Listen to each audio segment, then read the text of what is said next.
Imagine a world where people are doing something they are really passionate about, even without worrying about name, fame, or money. They're constantly driven by a thought of impacting millions of lives through their actions. Their lives are filled with a lot of contentment, no worries at all. Now, think of the another world where people are constantly worried about their job, their office, their bosses, the month end salary credit message, followed by a lot of messages of debiting their account for EMIs, and more EMIs. They desperately want to do something in their life. However, they are buried under the constant fear of failure in the rat race and lot of responsibilities. They are confined, their true potential is literally confined to a comfort zone. And eventually, they bite the dust. Welcome to the real world that most of us live in. A wise man once said, Uttam Sheti, Madhyam Vyapar, Kanishta Nokri. Now don't look at me just because I have long hair and beard. I'm not a wise person. You can ask my wife, she's here. But how true it is. Agriculture is always superior. Trading is better. And then comes employment. Now don't take the literal meaning of it, because back then agriculture was the only, or rather primary livelihood source. It was the only way to create something, to produce something. Now creating or producing or inventing or innovating something will always remain superior. It is the fact. And entrepreneurship is all about that. It is about creating something new, something different, and innovating something that will change lives. Now everybody dreams about it, but hardly few people take a few steps and attempt for it. They do job. Now there is a good news. Earlier it was like stay hungry, stay foolish. Today it is no longer a foolish thing. It is not the one of the most stupidest things in this world. Today entrepreneurship is stay hungry and stay foolish. It's cool, right? Startup ecosystem, it's cool. Gone are the days when it was considered as the worst thing. So because of the lot of support from government of India, programs like Shark Tank India, and private agencies, there are golden days for entrepreneurs. It is not a thankless job anymore. And also one more thing, anybody and everybody can start startup from anywhere. It does not need a pin from Silicon Valley anymore. Now let's understand what entrepreneurship is all about. It is just like having a healthy marriage. All it needs is a better mutual understanding, a strong companionship, drama, and then a lot of fun, love, and happiness sprinkled all over. To put things into perspectives, it is a three-step process. Number one, find the problem. Don't create any for the sake of force-fitting our solutions. Find an existing, a burning problem. Step number two, find the best solution, the most efficient, effective, as well as everlasting solution for the problem that you identified. And third and the most important thing is find the best way to implement that best solution for the problem that you have identified. Now often it happens that we straight away jump to the solutions. Whenever I conduct various design thinking sessions with students, they skip step number 1 and 2 and they jump directly onto the ideation part, that is the solution part. Some of the over into unguided missile kind of students, they go further and they start talking about the prototyping. Now, let me tell you, they come to me and say that, sir, I want to develop an app that will change the entire, not just world, but also the universe. How stupid is that? Technology, let's understand, it is a medium or something that will help us implement the solution. But in the first place, we have to find the solution through which we can solve the problem. And technology will implement that and help us scale it up. Technology, by design of our nature, we human beings are the best when it comes to solving a problem. But about finding a right problem, we are the worst. That's the reality. Now, next point is, let's understand why most of the people, even they want to, they don't try entrepreneurship. There are some of the mental models that I want to discuss with all of you. Number one, anchoring. It simply means that we always believe on the first piece of information that we receive. For example, somebody who has never tried entrepreneurship in his life, somebody who doesn't know E of entrepreneurship, I of innovation, L of life, will come to you and say that it is impossible, it is very difficult, and also it is not even worth. And then without giving it a thought, we simply believe such black holes. Yes, you heard it right. Black holes who pulls or sucks our positivity, our self-belief, and everything that makes us unique in this world. They are a positivity suckers. Excuse my French, but that is the reality. Stay away from such black holes because they create anchor in our minds. Number two, we always believe that we are not so creative, even without validating it, even without trying something creative at least once in our life. Let me tell you, entrepreneurship is not always about being creative. Sometimes we can use existing things differently and fulfill the demands of the market through entrepreneurship. And it is all about that. You don't have to be creative all the time. That's what about entrepreneurship. And third and the most important aspect is, after mustering some courage, we attempt for startup, we attempt for something, and then we start loving our ideas. We give everything that we could to implement that idea. But sometimes it happens that at some point in time we realize that our initial assumption about our idea was incorrect and irrelevant. Now when it happens, the best thing is to pivot to something which is relevant as well as correct. As simple as that. But then we think that we have came long way. We have put in so much into it. How can we do this to our idea? And then we continue with this sinking boat. That is the worst thing to have to an entrepreneur. The best thing is, or the best way in this scenario is, first, when you're ideating something, be an unfriendly neighbor to your idea. Question it from left, right, and center, literally postmortem it. And when the validation comes true, then become its parent. And start loving or giving everything that it takes to make your idea fly high and touch the sky. That is the best way to do. Now, next point is also another factor why people don't try startups or don't attempt entrepreneurship is the academia. Recently, I was in a meeting, board meeting for the academic council organized by one of the reputed universities in India. And we were reviewing their newly designed curriculum.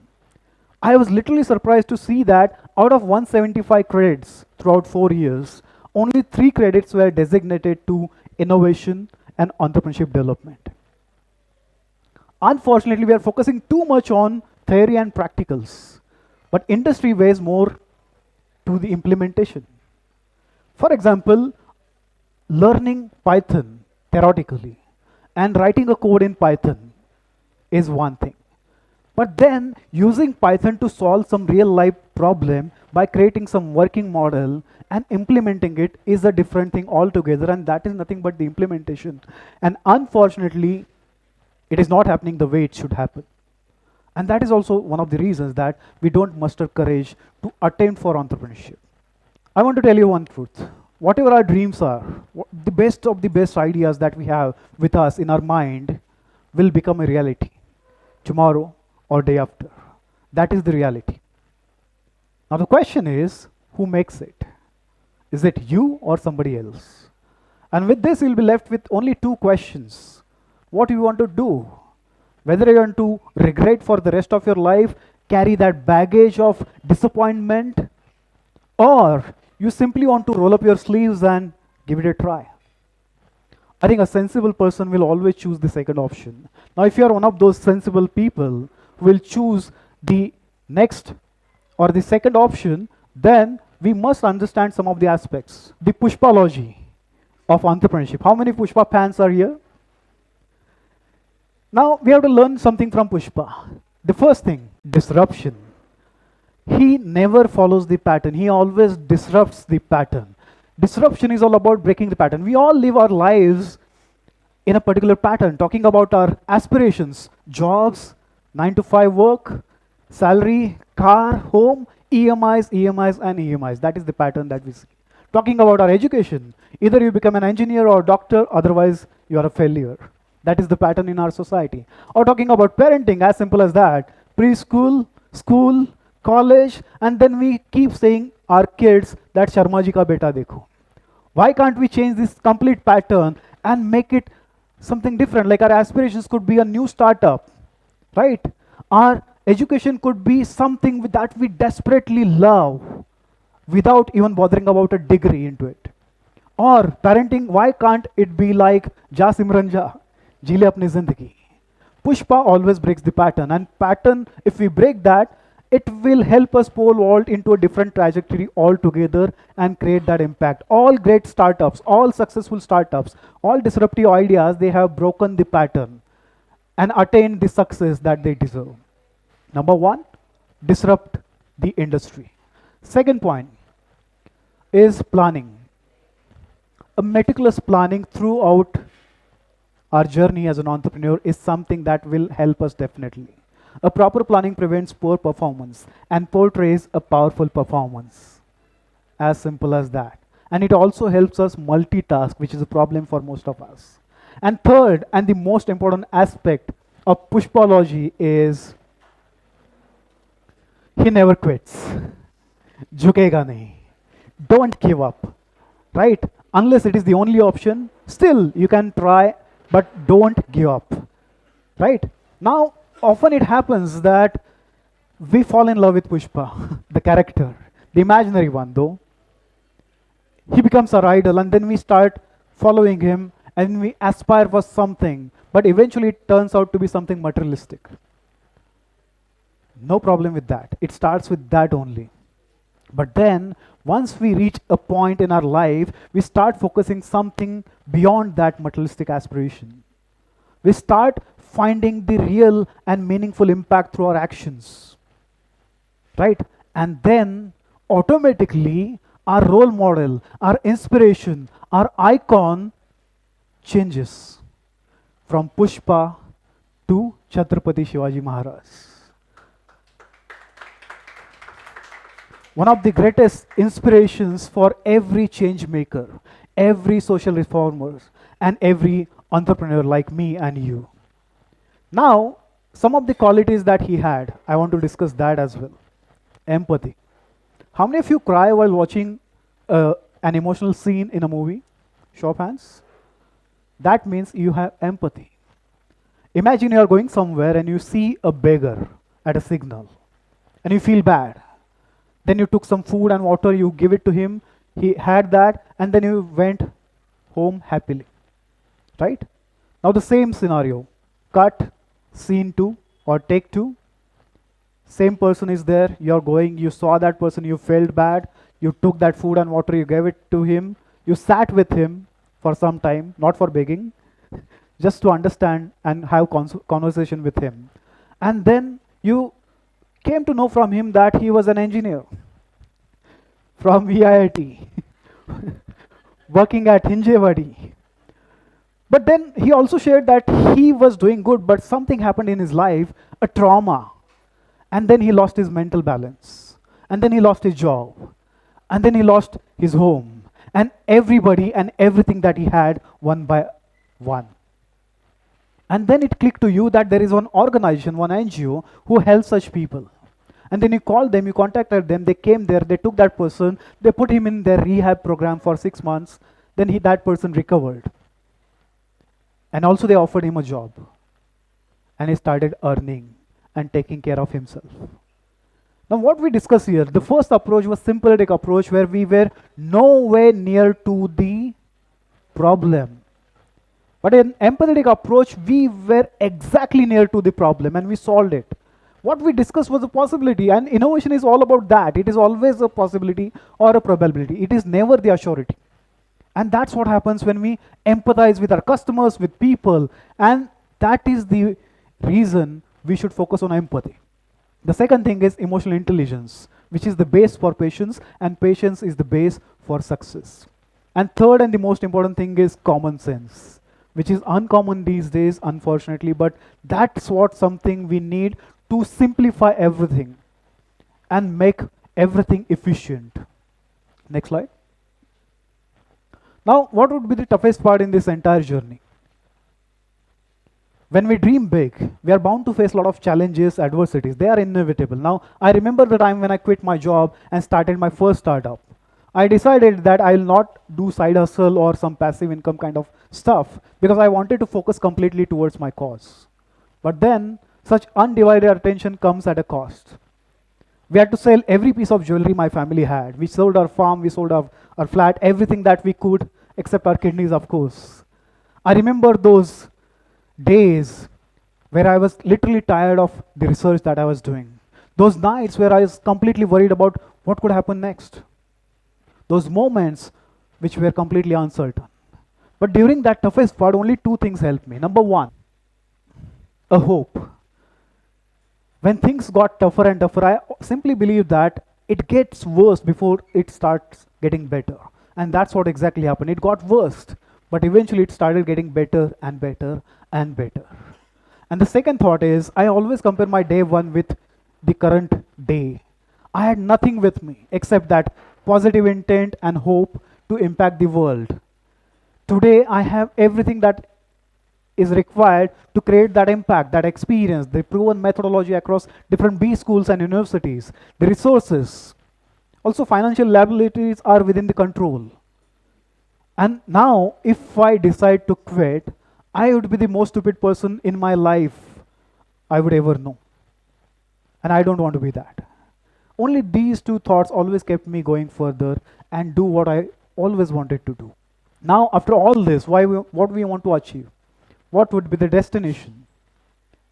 Let me tell you, the best destinations are always unexplored, unknown, and unbelievable. Because there we start finding ourselves. And entrepreneurship is a process which will help us find ourselves and reach that destination.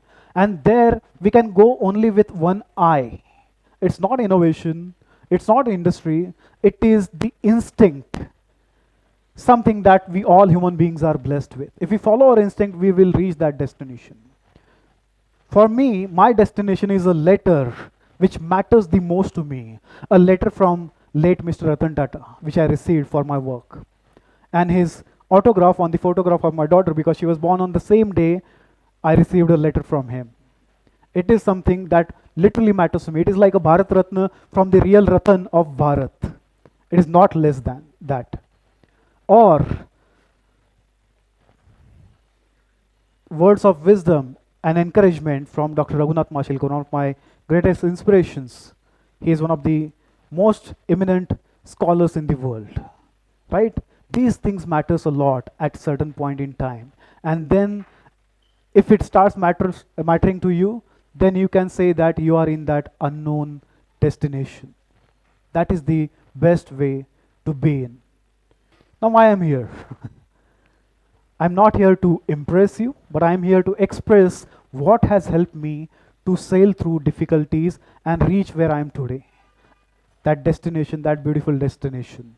And I'm sure that this interaction will enable a thought in your minds that you can also become an entrepreneur and do something meaningful for the rest of the world. I wish you a happy ending of all the things that are holding you back, a happier beginning of something which will propel you to that dream world where you want to be, so that eventually you will become the happiest person in this world. Anta Asti Aramba. Thank you so much.